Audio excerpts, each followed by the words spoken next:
Kurang lebih sekitar tahun 1404, Syekh Siti Jenar dilahirkan. Beliau dipercaya masih keturunan Nabi Muhammad dari garis keturunan Siti Fatimah dan Ali bin Abi Thalib. Kemudian pada tahun 1475 di masa Kesultanan Demak, Syekh Siti Jenar mengembangkan ajaran Sufi yang dinilai bertentangan dengan ajaran Wali Songo. Ajaran Manunggaling Gaula Gusti atau bersatunya hamba dengan Tuhan membuatnya dianggap sesat.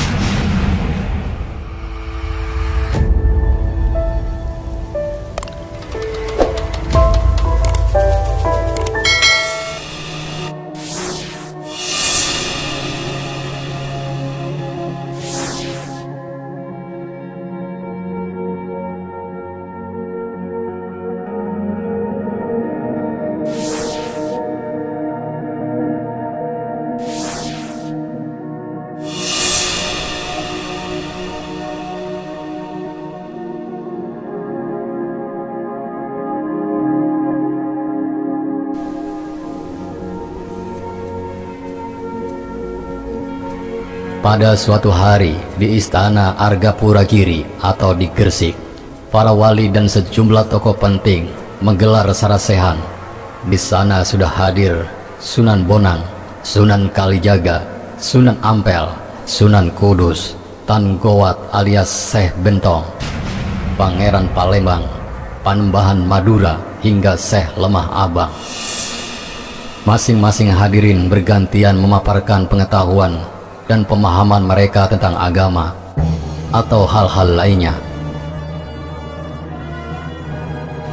Saat tiba giliran Syekh Lemah Abang, ia berucap dengan mantap, menyembah Allah dan bersujud beserta rukuknya pada dasarnya sama dengan Allah, baik yang menyembah maupun yang disembah.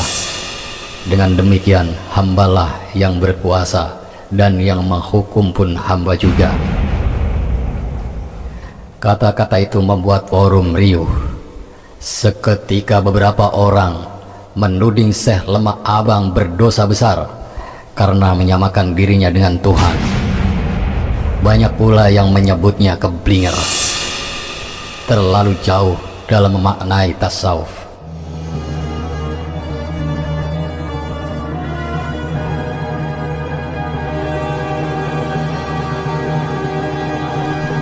Syekh Lemah Abang tetap tenang. Dengan kalem ia menjawab segala tudingan yang diarahkan kepadanya. Biar jauh tapi benar, sementara yang dekat belum tentu benar, kata Syekh Siti Jenar. Suasana kembali ramai. Beberapa wali mengingatkan bahwa pemikiran Syekh Siti Jenar itu bisa berdampak hukuman mati karena melenceng dari ajaran agama Islam. Pandangan Syekh Siti Jenar dianggap mengancam proses tumbuh kembangnya Islam yang sedang subur-suburnya di Jawa selepas runtuhnya Majapahit. Apalagi Syekh Siti Jenar punya banyak murid dan pengikut yang beberapa di antaranya cukup berpengaruh. Sosok sufi yang memantik kontroversi di kalangan Wali Songo dan kaum ulama serta tokoh-tokoh penting dalam pusaran kekuasaan di pusat peradaban Jawa, itulah yang juga dikenal dengan nama Syekh Siti Jenar. Keberadaan Syekh Siti Jenar secara fisik masih menjadi perdebatan. Lokasi di mana jasadnya dikebumikan setelah dihukum penggal pada masa-masa akhir kepemimpinan Raden Patah pada tahun 1475 sampai 1518 selaku penguasa Demak yang masih simpang siur. Yang menjadi pegangan bahwa Syekh Siti Jenar memang pernah hadir dan berperan penting adalah peninggalan ajarannya yang disebut pupuh atau ajaran budi pekerti. Beberapa sumber lama berupa babat maupun serat merekam apa saja yang dipelajari, diyakini dan dijalankan Syekh Siti Jenar yang dianggap sesat itu. Syekh Siti Jenar diyakini berasal dari Persia atau Iran, lahir sekitar 1404 Masehi. Ia berguru kepada ayahnya, Said Saleh, yang dikenal sebagai ahli tafsir kitab suci. Konon Jenar sudah hafal Al-Quran sejak usianya 12 tahun. Dirunut dari silsilah para pengikutnya yakin bahwa Syekh Siti Jenar berketurunan langsung Nabi Muhammad melalui jalur Siti Fatimah dan Ali bin Abi Thalib. Pada usia 17 tahun, Jenar tiba di Kepulauan Nusantara mengikuti ayahnya berdagang sekaligus berdakwah di Malaka. Ayah Jenar lalu diangkat sebagai mufti atau ulama yang berwenang menafsirkan kitab dan memberikan fatwa kepada umat oleh penguasa Kesultanan Malaka saat itu, yakni Sultan Iskandar Shah pada 1414 sampai 1424. Setelah Sultan Iskandar Shah meninggal dunia, Said Saleh pindah ke Cirebon pada tahun 1425 dan dipercaya sebagai penasehat agama kesultanan di sana bersama Maulana Malik Ibrahim atau yang kelak dikenal sebagai Sunan Gresik. Said Saleh wafat di Cirebon, kemudian Jenar pun ditunjuk sebagai penerusnya. Inilah mengapa Abdul Munir Mulkan dalam Syekh Siti Jenar Pergumulan Islam Jawa menyebut Jenar merupakan keturunan bangsawan Cirebon sebelum datang ke Demak. Di Demak yang merupakan pusat ajaran Islam di Jawa, Jenar berguru kepada sejumlah wali termasuk Sunan Ampel dan Sunan Gunung Jati. Muhammad Zazuli dalam bukunya Syekh Siti Jenar mengungkap misteri dan rahasia kehidupan, meyakini bahwa Jenar juga sempat berguru kepada pertapa Hindu Buddha, dan disinilah ia mulai mengenal konsep Manunggaling Kawula Gusti. Kendati demikian, beberapa mistiskus Islam sudah berperan dan memainkan pengaruhnya di berbagai belahan dunia Islam, bahkan sudah muncul sejak abad-abad pertama perkembangan Islam.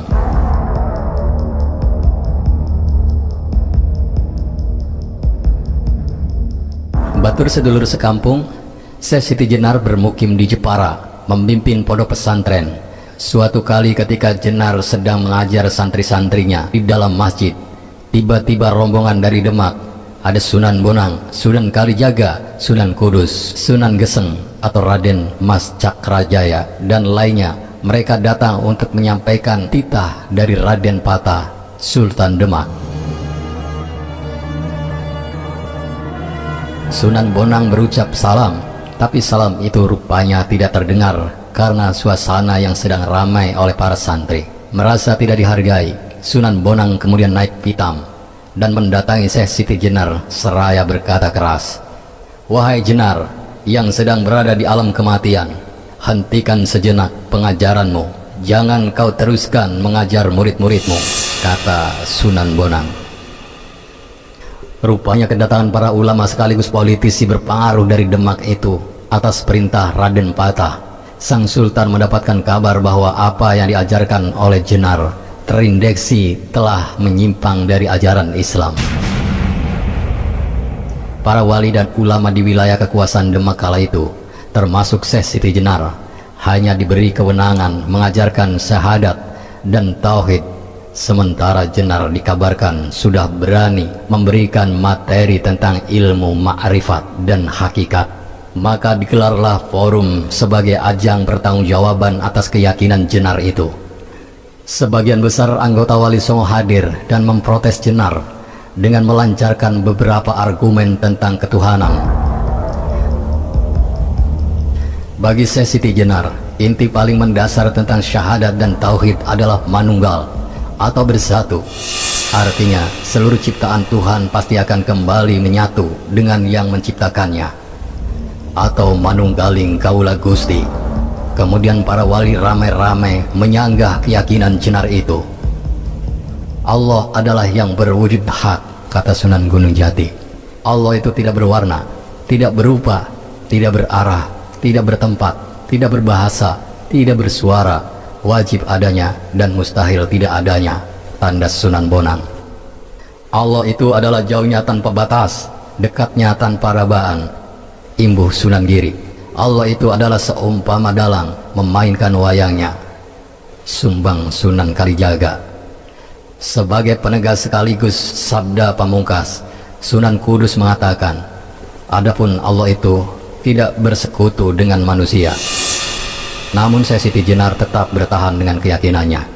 Tak usah kebanyakan teori semua.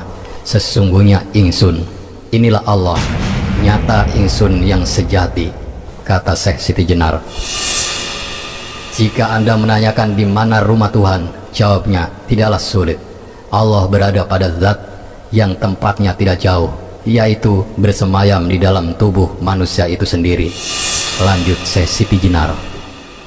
Masih panjang paparan Jenar tentang konsep ketuhanan versinya, yang oleh Wali Songo disebut musyrik karena menganggap diri sebagai Tuhan.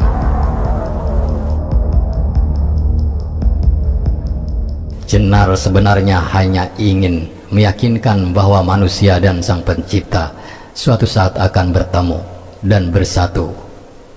Dan forum diskusi itu pun beralih fungsi menjadi persidangan dengan suara bulat memutuskan bahwa Syekh Siti Jenar harus diproses hukum. Kemungkinan besar hukuman itu adalah hukuman mati. Vonis mati dijatuhkan kepada Syekh Siti Jenar dalam sidang para wali yang dipergelarkan di Cirebon. Dan belum dapat dipastikan kapan tepatnya Syekh Siti Jenar dieksekusi mati. Namun diperkirakan antara tahun 1515 hingga 1517. Batur sedulur sekampung, sosok pasti Syekh Siti Jenar memang masih menjadi misteri.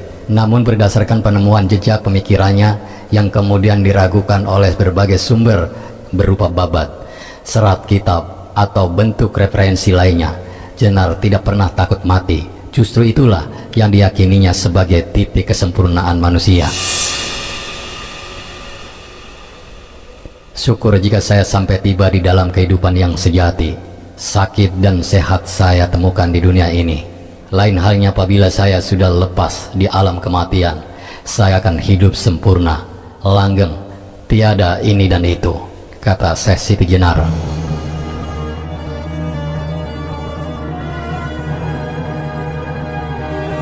Batur sedulur sekampung, konon saat menjalani hukuman mati Syekh Siti Jenar tidak langsung meninggal dunia. Menurut kisah rakyat, Syekh Siti Jenar sempat 4 kali hidup dan mati setelah keris Ki Kantanaga menghuncam tubuhnya.